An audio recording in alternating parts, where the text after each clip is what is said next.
പിന്നെ എയിംസ് 2017 പ്രഖ്യാപിച്ചതാണ്, മധുരയിലും കേരളത്തിലും.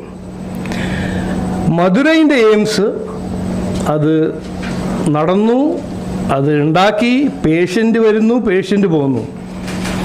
ഞാൻ പറഞ്ഞില്ലേ, ഇവിടെ ഒരു ഏറ്റവും പ്രധാനപ്പെട്ട ഒരു പ്രയോറിറ്റി CPM സർക്കാരിന് വിവാദങ്ങൾ ഉണ്ടാക്കുക. ബഹുമാനപ്പെട്ട മുഖ്യമന്ത്രി ഡൽഹിയിൽ എത്രയോ തവണ പോയിട്ടുണ്ട്, എത്രയോ കാര്യങ്ങൾ അവിടെ പോയി ചർച്ച ചെയ്യുന്നു. എയിംസിനെ കുറിച്ച് കഴിഞ്ഞ 6 മാസം അവിടെ പോയി ചർച്ച ചെയ്തിട്ടുണ്ടോ? ഇല്ല.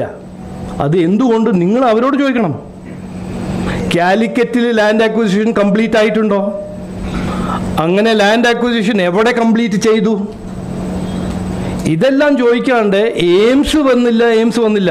കൊല്ലത്തിൽ നഡ്ഡാജി, ഞങ്ങളുടെ അന്നത്തെ നാഷണൽ പ്രസിഡൻറ്റും ഇന്നത്തെ ഹെൽത്ത് മിനിസ്റ്ററും വന്നപ്പോൾ ചോദിച്ച ഒരു ചോദ്യം, മാധ്യമ സുഹൃത്തുക്കൾ ചോദിച്ചതാണ്, കേരളത്തിൽ എയിംസ് വരുമോ, എവിടെ വരും?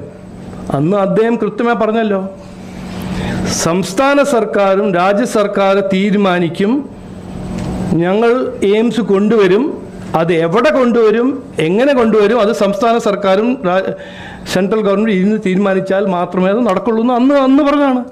ഇതെല്ലാം മറക്കാം. എന്തിനാണ് നമ്മൾ ഇന്ന് മറക്കുന്നത്?